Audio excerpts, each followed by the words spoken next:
वार्ता में आने के लिए आज की प्रेस वार्ता जो है, जो हमारे मुख्य प्रवक्ता श्री सुनील सेठी जी लेंगे, वो डेली वेजर्स का जो मसला है उसके ऊपर बात की जाएगी, और जो रेडिकलाइजेशन जिसको कहीं ना कहीं डायरेक्टली अभी एक हवा दी जा रही है कश्मीर के अंदर, उसके ऊपर आपके साथ हमारे मुख्य प्रवक्ता श्री सुनील सेठी जी बात करेंगे, डॉक्टर ताहिर चौधरी और मैं डॉक्टर अभिजीत जसरोटिया भी इसमें रहूंगा। साथियों, आज की इस प्रेस वार्ता में आपका स्वागत है। जैसा कि आप जानते हैं कि कश्मीर एक मुश्किल दौर से निकला है और अब शांति की तरफ तेजी से बढ़ रहा है। तकरीबन शांति कश्मीर में आई है, लेकिन कश्मीर ने वो दौर भी देखा है कि जब रेडिकलाइज किया गया सोसाइटी को, और रेडिकलाइजेशन के नाम के ऊपर वहाँ पे थिएटर्स को बंद किया गया, वहाँ पे माल नहीं बनने दिए गए और ऐसी चीज़ें की गई जिससे कि मॉडर्न सोसाइटी बनने में कश्मीर को जो है वो रोका गया, और कहीं ना कहीं कश्मीर को धकेला गया वापस उस युग में। यहाँ की रेडिकलाइजेशन जो है वो मेन पॉइंट था, मेन प्लेयर था। आज एक बड़ी लंबी लड़ाई लड़ने के बाद,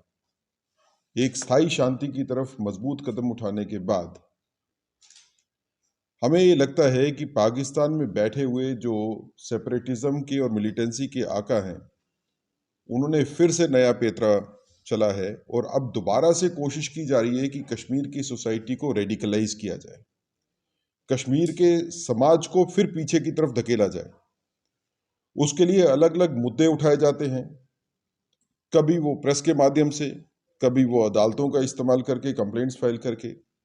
और अनफॉर्चुनेटली जो इलेक्टेड रिप्रेजेंटेटिव्स हैं वो भी उन मुद्दों को आगे ले जाने में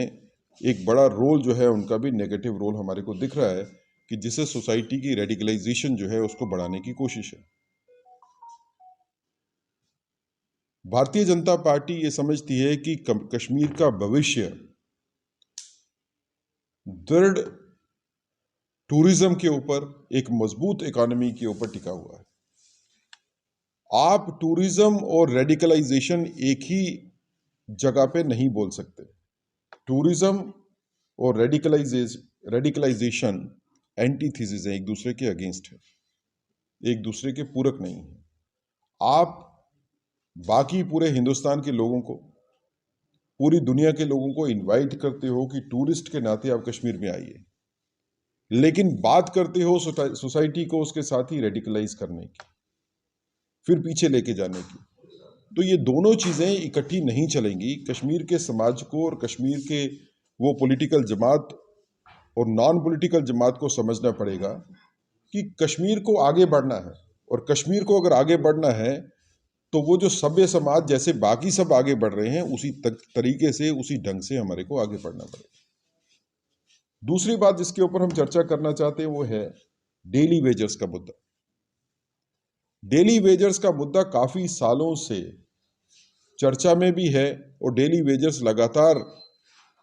ये कोशिश कर रहे हैं कि उनकी रेगुलराइजेशन जो है वो हो, और उनको गारंटी हो रेगुलराइजेशन की। भारतीय जनता पार्टी ने भी अपने मैनिफेस्टो में ये चीज़ रखी थी कि अगर हम इलेक्शन जीत के गवर्नमेंट बनाएंगे तो हम सिस्टमेटिक ढंग से रेगुलराइज करेंगे सारे के सारे डेली वेजर्स, कंट्रेक्चुअल एम्प्लॉइज और बाकी जो लोग जो हैं अस्थायी रूप से जो काम करते हैं।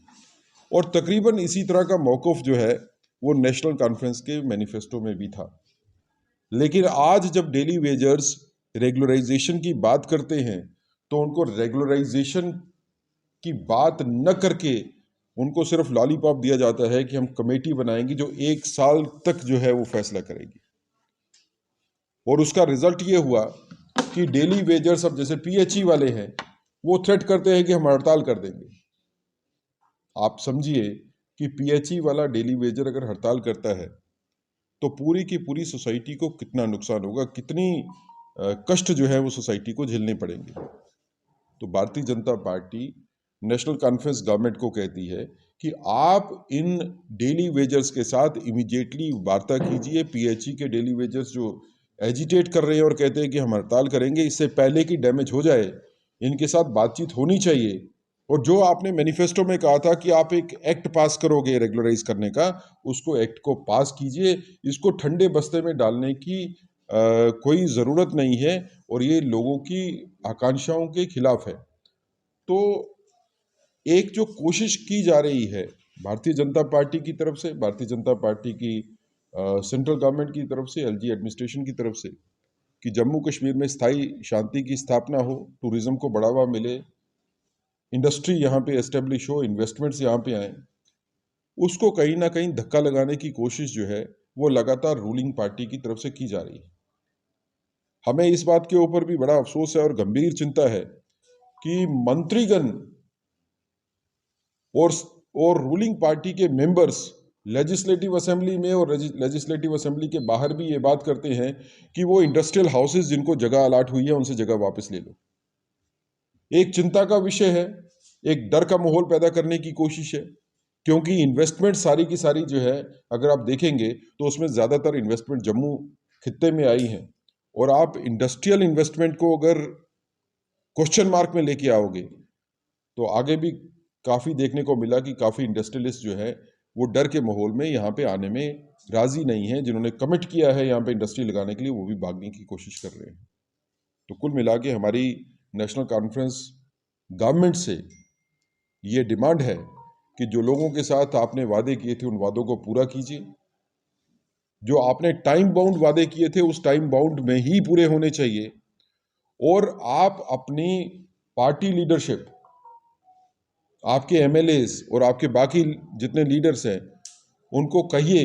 कि कश्मीर की सोसाइटी को रेडिकलाइज करने वाली कोई बयानबाजी न करें, और ऐसे बयान भी ना दें कि जिससे इन्वेस्टमेंट जो आई है जम्मू कश्मीर में वो जम्मू कश्मीर से इन्वेस्टमेंट जो है वो वापस हो जाए।